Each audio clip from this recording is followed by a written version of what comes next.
بنیادی طور پر federal reserve جو 1912 میں انہوں نے قائم کیا، جس کے بعد انہوں نے پوری امریکن حکومت کو غلام بنا لیا اپنا، اور جس کے بعد پہلی جنگ عظیم شروع کی اور پوری دنیا میں وہ معاشی نظام انہوں نے جاری کیا کہ جو اس معاشی اپنے سود اور ربا کا وہ معاشی نظام کہ جس کے اوپر فری میسنز نے امریکہ کی بنیاد رکھی تھی، جس کو دنیا میں جاری کرنا تھا، اسی دور میں انہوں نے جب امریکن $1 بل شائع کیا، چھاپا، تو اس میں یہ فری میسونک سیل، جسے گریٹ سیل آف امریکہ کہا جاتا ہے، وہ انہوں نے امریکن ڈالر پہ شامل کی تقریباً 1930-32 کی دہائی کے آس پاس۔ احرام، دیوتا اور نہ جھپکنے والی آنکھ کے تانے بانے،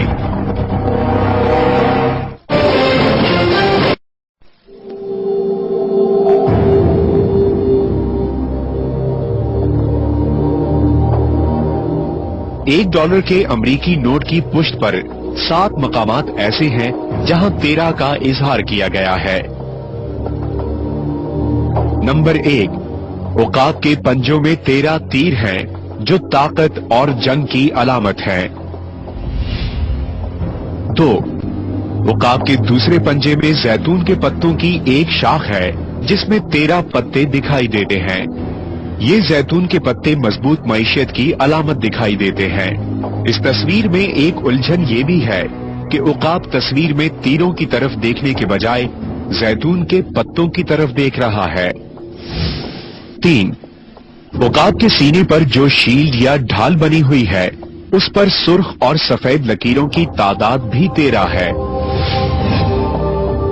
4، عقاب کی بالائی سطح پر ایک ڈیزائن کے اندر جو ستارے بنے ہوئے ہیں ان کی تعداد بھی 13 ہے۔ 5، احرام کے جو زینے بنے ہوئے ہیں ان کی تعداد بھی 13 ہے۔ 6، عقاب کی چونچ میں جو بینر لہرا رہا ہے اس میں ای پلریبس انم کے الفاظ درج ہیں جس کا ترجمہ ہے بہت سو میں ایک۔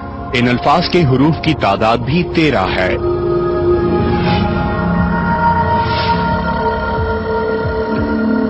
7، احرام کی تصویر کے بالائی رخ پر دائیں اور بائیں لکھا ہوا ہے انویٹ سپٹس، جس کا ترجمہ کیا جاتا ہے آغاز کو عمل انگیزی بخشنا، یا ہماری معیشت کامیاب ہوگی، یا وہ خدا ہمارا ساتھ دے گا۔ دلچسپ حقیقت یہ ہے کہ انویٹ سپٹس کے کل حروف کی تعداد بھی 13 ہے۔ یہاں دل و دماغ میں 13 کا ہنسا گردش کرتا چلا جاتا ہے، جسے یورپ میں نحوست کی علامت سمجھا جاتا ہے۔ کچھ مغربی مفکرین کا خیال ہے کہ 13 کا ہنسا امریکہ کی اس وقت کی 13 ریاستوں کی یکجہتی کی علامت ہے، لیکن یہی 13 کا ہنسا ایک خفیہ تنظیم الومناٹی کی پہچان ہے۔ کئی تحقیق کار کہتے ہیں یہ 13 کا ہنسا الومناٹی کے 13 خاندانوں کی عکاسی کرتا ہے۔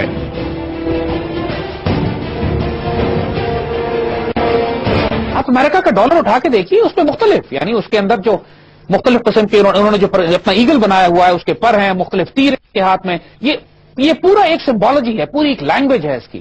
اور یہ چونکہ میسنز ہیں، ماسٹر میسنز ہیں، arts and craft and designing اور کنسٹرکشن اور آرکیٹیکچر، اس میں ماسٹر پیسز ہیں، تو یہ سیل جو انہوں نے ڈیزائن کی ہے اس میں کوئی بات انہوں نے بے معنی نہیں رکھی۔ ہر بات، ہر نشان جو اس میں ہے ان کے کسی نہ کسی مذہبی عقیدے یا اپنے جادوئی ریچول یا اپنے کوئی خاص عبادت یا کسی نہ کسی اپنے ان کے نعوذ باللہ خدا کی طرف اشارہ کرتا ہے۔ اور گریٹ سیل بذات خود پوری کی پوری ایک شیطانی علامت ہے جس کو یہ امریکہ کے ڈالر پہ ڈال کر اپنی طاقت کا اظہار کرتے ہیں۔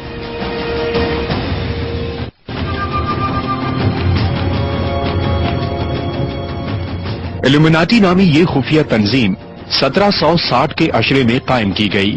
کئی محققین اس تنظیم کا آغاز 1776 میں بتاتے ہیں۔ اس تنظیم کا بنیادی ایجنڈا تھا ون ورلڈ گورنمنٹ۔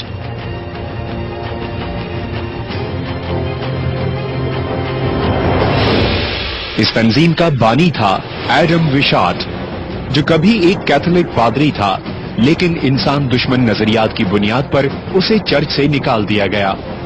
بعد میں اس نے انٹرنیشنل بینکرز کی سرپرستی میں یہ تنظیم قائم کی۔ ایڈم ویشاک نے نام نہاد روشن خیالی کا نعرہ لگایا اور دنیا کے 13 امیر ترین اور طاقتور ترین خاندانوں کے سربراہوں کو اپنے ساتھ شامل کر لیا۔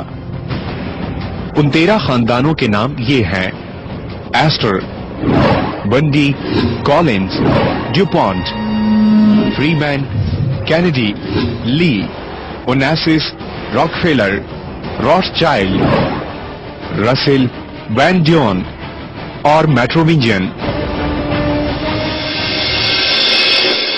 تاریخ میں تو ایلومیناتی کے بارے میں یہ کہا جاتا ہے کہ جی یہ 1776 یکم مئی کو جرمنی کے پاس وجود میں آئی، لیکن یہ بات صحیح نہیں ہے۔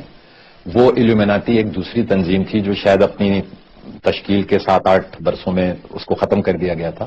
وہ تو بنیادی طور پر اصل ایلومیناتی کو کاؤنٹر کرنے کے لیے بنائی گئی تھی۔ جہاں تک ایلومیناتی یا فری میسنری کا تعلق ہے، یہ تو تقریباً ہر دور میں کسی نہ کسی شکل میں تنظیمیں دنیا میں رہی ہیں۔ یہاں تک کہ قدیم دور میں بھی یہ پائی جاتی تھی، ان کے نام الگ ہوا کرتے تھے، لیکن ایلومیناتی پچھلے کافی سالوں سے، کئی ہزار سالوں سے اس دنیا میں ایکٹیو رہی ہے، اور ان کے قیام کا مقصد، ان کے لوگوز، ان کے سمبلز یہی ہیں کہ ساری دنیا پر ایک ون ورلڈ گورنمنٹ آرڈر قائم کر دیا جائے۔ بنیادی طور پر تو ان کی تنظیم کے مقاصد یہی بتائے جاتے ہیں کہ آپ فریٹرنٹی کی طرف جائیں، ایکویلٹی کی طرف جائیں اور لبرٹی کی طرف جائیں، یعنی ہر شخص آزاد ہے، ہر شخص برابر ہے، طبقاتی نظام دنیا سے ختم کر دیا جائے اور ساری دنیا کے اوپر ایک غلامانہ تصور جو ہر دور میں کسی نہ کسی شکل میں رہا ہے وہ مستقل طور پر آ جائے۔ ساری دنیا کی حکومتیں، ساری دنیا کی دولت، ساری دنیا کی معیشت بظاہر کسی بھی ملکوں کے ہاتھ میں ہو، لیکن در حقیقت وہ ان تنظیموں کا جو مقصد ہے اس کے ہاتھ میں رہے اور یہ ساری دنیا کو اپنی مرضی سے چلائیں۔ تو 200 یا 250 400 سال پرانی بات نہیں ہے، یہ ہر دور میں کسی نہ کسی شکل میں رہی، اور چونکہ ظاہر ہے یہ کام بہت اسپیشل پاورز کے بغیر اتنی جلدی ترقی کر نہیں سکتا، اس لیے انہوں نے ہر دور میں بلیک میجک اور اکلٹ کا سہارا لیا ہے۔ اہرام کے سب سے زیریں زینے پر رومن میں جو ہندسے لکھے ہیں انہیں انگریزی میں تبدیل کیا جائے تو 1776 بنتا ہے۔ 1776 میں ہی یہ ایلومیناٹی تنظیم دنیا کے منظر نامے پر ابھر کر سامنے آئی۔ مختلف مکاتب فکر کے ماہرین کہتے ہیں